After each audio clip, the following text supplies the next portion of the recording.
و بینرین هێژا ئەم ji ئەفغانستانê dest pê bikin.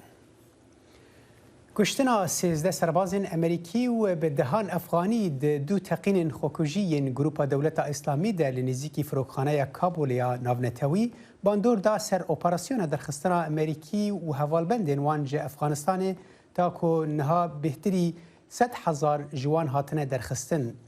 Raporta Peyamnêra Dengê Amerîka li Pentagonê Karla Bab agahiyên bêhtir hene. ئاژاوە لە کابوڵ سەرەتا خۆکوژێک هێرشی کردە سەر دەواازەی فڕۆکەخانەکە هەردووە بەدوای چەند خولەکێک دووەم تەقینەوەی خۆکوژی لە ئوتێل بارون ڕوویدا کە تەنها 200 متر دوور بوو لە فڕۆکەخانەکەەوە دەیان ئەفغانی ولایانی کەم 13 ئەندامی خزمەتگوزاری ئەمریکی گیانیان لەدەستداوە داعش دوژمنی هەردوو لە هەم ئەمریکا هەم تالیبان بەرپرسیارەتی خۆی لە ئەنجامدانی ئەو دوو تەقینەوەی ڕاگەیاند هاوکار سەرۆکی ئەمریکا جۆ بایدن بەڵێنی تۆڵەسەندنەوەیدا بۆ ئەوانەی کە ئەم هێرشیان ئەنجامداوە و هەر کەسێک دەیەوێت زیان بە ئەمریکا بگەێنێت با ئەو بزانن کە ئێمە لێیان خۆش نابین ئێمە بیرمان ناچێتەوە و ئێمە ڕاوت دەکەین و واد لێ دەکەین باجەکەی بدەیت. گەورە جەنەڕاڵی لەشکری و چاودێری کشانەوەی هێزەکانی ئەمریکا لە ئەفغانستان لە پنتاگۆن بە پەیامنێرانی ڕاگەیان کە پرۆسەی گواستنەوەی ئەمریکی و ئەفغانەکان بەردەوام لە مەترسیدایە. داعش ناتوانێت ببێتە ئاستەنگ لە بەردەم ئەنجامدانی ئەرکەکانی ئێمە من دەتوانم دڵنیاتان بکەمەوە ئێمە بە ئەڕمان وایە کە ئەوان دەخوازن بەردەوام بن لەو هێرشانە و پێشبینی دەکەین ئەو هێرشانە بەردەوام بن. هێزەکانی ئەمریکا ئاسایشی فڕۆکەخانەکەیان مسۆگەر کردووە بەرپرسانیش هەماهەنگیان لەگەڵ ئەو چەکدارانی تالیباندا پشتڕاست کردەوە کە ناوچەکانی دەرەوەی فڕۆکەخانە دەبن بەڕێوە بەڵام ئەرکەکە زۆر مەترسیدارە بەرپرسانی سەربازی بەدەنجی ئەمریکایان ڕاگەیان لە کاتێکدا کە کەس نایەوێت خەڵک لە دوای خۆیەوە بەجێ بهێڵێت وا باشترە هێزەکانی ئەمریکا زووتر کۆتایی بە پرۆسەی گواستنەوەکە بهێنن.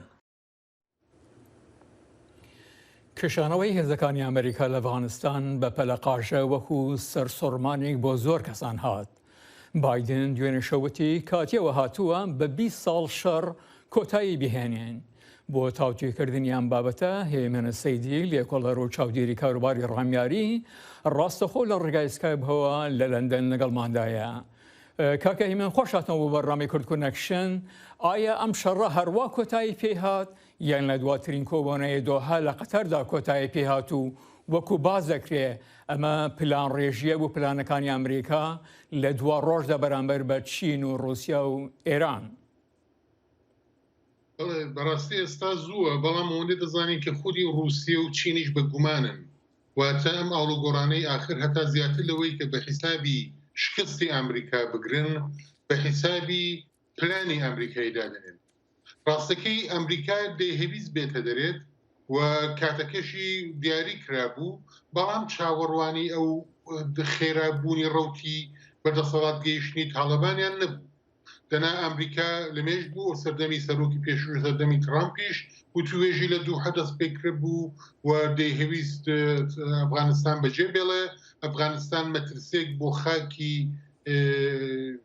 ئەمریکانە بوو مەترسێک بۆ هاوڵاتیانی ئەمریکانە بوو ئەمریکا ئەم دوو خاڵی بۆ گرنگە باقیەکەی پێیوا بوو کێشەی نێوخۆی ئەفغانەکان لە بێ کێشەی حکوومەت و تاڵەبان چارەسەر بکەن و هەروەها دەگوترا کە ئیسلامیەکان کاتێک کە لە ئوپۆزیسیۆنن هەمیشە بەهێزن کاتێک دەگەنە دەسەڵات خاڵە لاوازەکانیان دەردەکەوێت بۆ وێنە وەکو حکوومەتی بەغدایە و حکوومەتی ئیسلامی.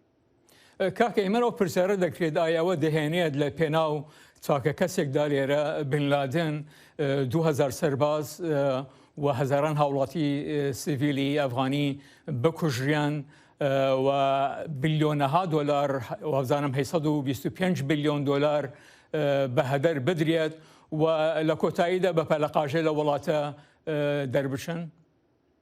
هەڵبەتەوە تەنیا بۆ بن لادن نەبوو پێشوەی کە بن لادن کوژرێن چەند هەزار ئەمریکایی لە نیویۆرکێ کوژران ئاگادارن بخۆتان لە 11 سەپتەمبری 2001 کەواتە هێرشەکەی ئەمریکا بۆ ئەفغانستان کاتی خۆی لە جێ خۆیدا بوو سەرکەوتنیشی بەدەستهێنا و هیوای وی هەبوو کە بێتە سەرچاوی ئاڵوگۆڕی بەڵام کێشەکە لەوەدایە ساڵ و نیوێکی تێوەرنە سوورە ئەمریکا دووهەم هێرشی خۆی ئەنجامدا بۆ ناوچەی ڕۆژهەڵاتی ناوین بۆ عێراق و بەشێکی زۆری لە سەرباز و خەدەمات و ئیمکاناتی لوجستیکی خۆی لە ئەفغانستان ڕاگواست بۆ عێراق دەتوانین بڵێن ئەوە بە فارسی دەڵێن بە دەستێکی هەنی دوو شووتی هەڵگرتنە واتە هێستا کێشەی ئەفغانستانی چارەسەر نەکرد بوو کێشەی عێراقی بۆ خۆی ساز کرد دەکرێت بڵێن لە هەردووکاندا سەرکەوتوو نەبوو لە نێهایەتدا بەڵام لانی کەم لە عێراق چون حکوومەتەکە کە بەدەسەڵات گەیشت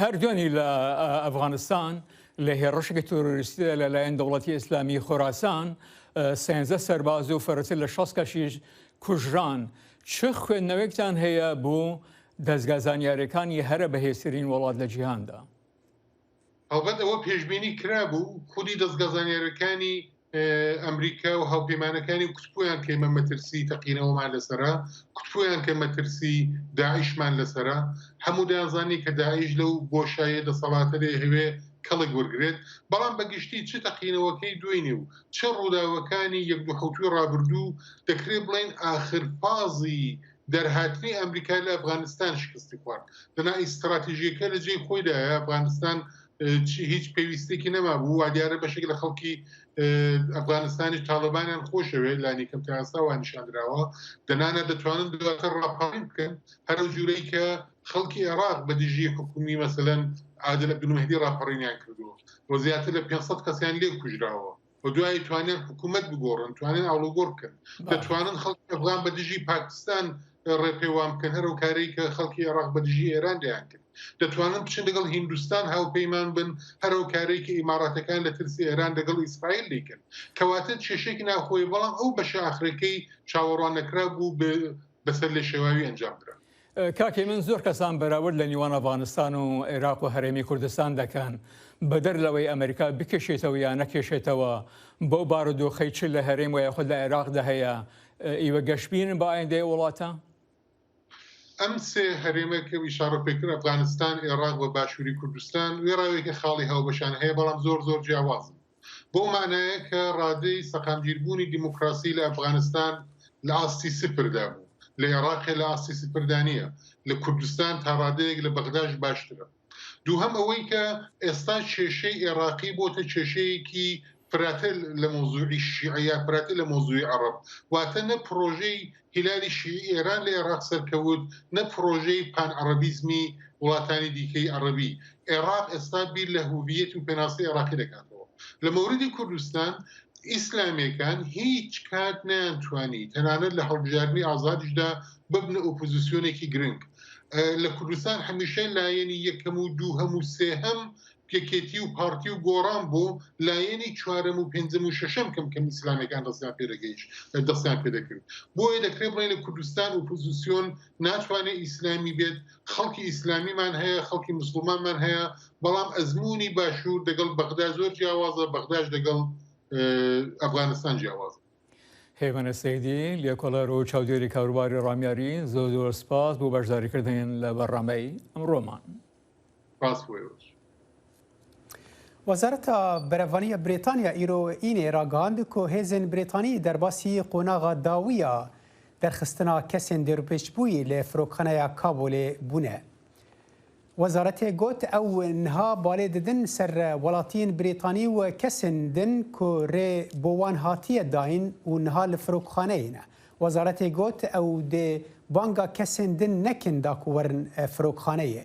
وەزیرێ بەرەڤانیە برێتانیا بن واڵس داخویانەیەکێدا گوت مخابن ئەو نکارن هەر کەسێکی دناو vê ئۆپەراسیۆنێدا دەرخن. وی گوت ئەو ئێریشە لە کابولێ رێ نەدا برێتانیا دەما دەستنیشانکری بلەستر بکە و ئانی زمان کۆ هەر ئۆپەراسیۆن بەر بەداویە vە دەچە مەترسیە ئێریشên din زێدتر دەبە.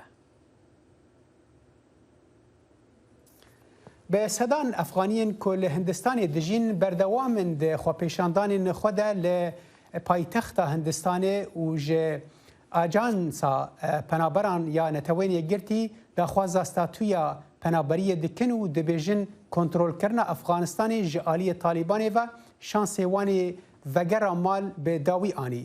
Xwepêşander ji Anjana چا یا دنگ امریکا را بحثا داخوازن خوا دکن. درشمن وان افغانیین کل نیودلهی دژین لپیش نویسکها اجنسا پنابران نتوین یگرتی UNHCR به برداوامی تین هلدان پشتی که طالبان افغانستان کنترل کرد. هندستان جهکی آرام دابین کریه جبو کسن جبر شر افغانستان رویایی لگل کس به سالانه دخواز استاتیو پنابری دکن جبر که او وک پنابر نهاتن قبول کرن. او یک دبه بند لپیش کارو پرورده یوان. ساحل ظاهری در چوی نوجداریه ده 2018 ده رویا هندستان پشتی که راستی تندیا طالبانی بو. از هاتم ورج بو سلامتیه لی اس نکارم خوندنا خویا بلند تمام بکم نجی کار بکم من داخوازا کار لپازه حتا 20 نخوشخانه انکر لی همیان اثرت کرمو گوتنا من حساب بانکی نینه. گلک خوا پیشاندر جننو به خمن لدور سبارو جزارو کن خواه دبیجن او بهیوی بونه بو چوینا ولاته کیدن. ام نکارن وگرن افغانستانه ام راستی گلک کشیانتین زاروکن من نکارن بخوینن ما ام نمروون زاروکن من مافنینن کو بخوینن که ام چه بکن؟ मुझे काम नहीं मिलता है ये از نکارم کار بکم بناسنامه داخواست کارا پنابری از نکارم کار بکم یان بچم دبستانه کا باش جبر کو من کرتا پنابری نینه نالج چلی گئی ہماری من زانین خود تفج دزدا تشتی از فیر بوم همی چو دخوازوانی آورگرتن استاتویه که فرمی جنتوین یگرتی گرمتر بویه پشتی کنترل کرنا طالبانه یا کو افغانیین لدر و دترسن ریل شانس وانی وگره گرتبه. هندستان ت سیاست که فرمیا پنابرانینه افغانی جی دبیجن او نکارن تم پاشگوه خستی بجین. اگر هندستان وان قبول نکه و نهلا او لوربن و دمینه توین یک بویی دوی هنان جوان بشینه ولاته کیدن وک استرالیا کانادا کو بخیر هاتنا افغانیان بکن. پشتی کنترل کردن طالبان هندستان ویزاین روشات تنگاویان پیشکشیین کج افغانستان دروین کر. افخوا پیشاندر دبیجن پرسیره که اوین کو بری هاتنی دوی اوجی به چاره سر کرن. ئەندامانی پێشووی لەشکری ئەمریکا کە لە ئەفغانستان شەڕیان کرد لە چواردۆری مێزگری چێشتخانەیەکدا دانیشتون و شەو ڕۆژ کار دەکەن بۆ گواستنەوەی هاوکارە ئەفغانیەکانیان لە وڵاتەکەدا. ئەندامانی پێشووی لەشکری ئەمریکا کە لە ئەفغانستان شەڕیان کرد هەروەها خەریکن کاروبارەکانیان بەڕێوە دەبن و بتوان ئەو هاوکارانەیان کە لە ئەفغانستانەیە بگواستنەوە لە وڵاتەکەدا. ئەوان ترسیان هەیە تاالبانەکان وەرگیرەکان و خانەوادەکانیان زندانی بکەن و یاخود بکوژن ئەگەر و تا 31 ئاگست لە وڵاتەکەدا نەگوازرێنەوە. جەنگاوەرێکی دێرین لەشکری ئەمریکا ئەو شەو ڕۆژ کار دەکات و تاکە ئەرکێکی لە مێژدایە ڕزگارکردنی خانەوادەیەکی 26 کەسیە کە زۆربەیان ژن و منداڵن و لە فڕۆکەخانەی نەوتەوەی کابۆڵدا گیریان خواردووە.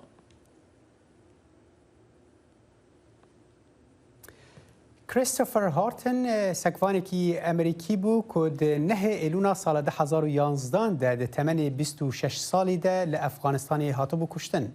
ژناوی جین هارتن چاڵکوانێکە دووارێ پشتگیریە سەربازên di şerda mirî û malbatên wan li dû xwehîştine.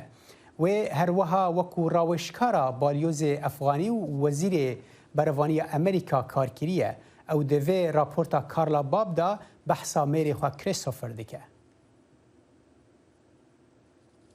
بحثا ميري خو كريستوفر دكا بحثا سردان خوين لأفغانستان دكا وهروها قالا ويكي دكا كاجبو وي خزمت وفداكاريا بو وليد شبو هو دبيجا كريس مروفكي سربلند بو قافا دمين وهادا هزرا كريس دكا دي بيراوي ويتشقاسي جوالاتي خو حز ذكر 2400 were killed 2400 ما قد تخمين نذكر كو او تشتك ورا سريوي ومديد كو هجمار لهر دري درباز دبه 1400 كيس هاتن كشتن توجه الشيء من درناكيا وكو ميري من يكجي 1400 كيسين كو لأفغانستان هاتن كشتنه گاوا کو من ev derbigirt min zanî bû ku ev jiyan êdî neyamine. Almanca vê jiyanê ji mirovan re qalkirina mêr û jinên ku amade ne bo wan şer bikin, xwînê birjînin û bimirine. Ew ji wan û ji Amerîka pir hez dikin ku amade ne ku her tiştî bidin û bikin. Jane Horton behsa wêyekê dike ku gelek mirov li malbatên kesên kuştî temaşe dikin û ditirsin xwe nêzîkî wan bikin. they don't have time to make sure that people are. Jiber ve yeki em dixebitin da ku ev de hişê mirovên me yên ku desilatdarin de bimîne. Jiber ku nifşamın li malê û ji zarokên xwe re dê û baftiyê dikin û dema wan tuneyê ku pîşrast bikin ku mirov wan tînin bîra xwe yan bala xwe didin. Bo ve yekê jî ez pir bibiryarım jiber ku ew ne di derbarê min de ye. Heke ez karibim tenê rojekî jî ji bo wan malbatan hesantir bikim ez ê her tiştî bikim. Horton qala pêvajoya piştî kuştina mêrê xwe dike. Ew herûha dibêje wê serdana Efxanistanê kiriye û li gel General Lloyd Austin kar kiriye. Austin niha wezîrê berevaniya Amerîkayê ye. Horton di dezanîn pir kêfxweş bû ku wê serdana Efxanistanê kiriye ji ber ku wê rêwîtiye jiyana wê guhertiye.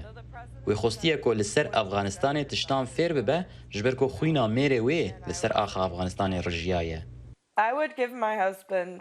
Bi dirêjiya salên tevlîbûna li Efxanistanê û naskirina gelê Efxaniyê ez bi rastî hês dikim ku wan beşek ji dilên min paş de dane min û belkî divê em di xalekî diyar de wir biterikînin, belkî jî em neterikînin. Ez dizanim me niha ji xwe ev kir, lê em dikarin ji ya ku me kir çêtir bikin. Serok got ku ma hûn ê kur yan keçên xwe bişînin û ez ê jî bibêjim ku belê em ê bişînin. Ez ê mêrê xwe hezar carî bidim vî welatî û Christopher jî ew ê jiyana xwe hezar carî bidana. Lê ya ku min bi şev radigire û ya ku min değişîne ev e ku mirov nizanin çima ew mir, çima ew li Efxanistanê mir. Heke em vê nizanibin wê hîngê divê em bi rastî wek welatekî ji xwe sersedemê pirsan bikin. Horton dibêje eger mêrê wê niha biketa hundir û tenişta wê rûniştiba ew ê çi jê re gotiba? Li vê dema ku ev tişt li Efxanistanê diqewime û şer bi dawî dibe, her kes ji malbatên leşkerên kuştiyê dipirsin gelolê hêja bû. My husband wasn't mine. Mêrê min neyê min bû. Dema ku min ew şand şer, min ew şand Amerîka. Ew hemî yê me bû. û divê ez rûbirûyê vê pirsê nemînim. Bêyî ku welatê min di gel min be. Ji ber vê yekê ez ji gelê Amerîkî dipirsim. Ma ev hêja bû. To ask, was it worth it?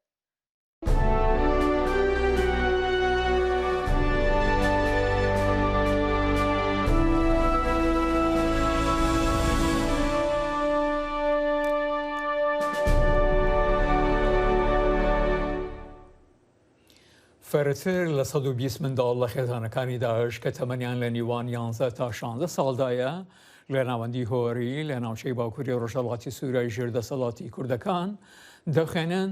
مامۆستایان لە ناوەندەکە دەڵێن پەروەردەکردنی قوتابیان بە زمانی جیاواز لە 20 وڵاتەوە زۆر سەخت و گرانە.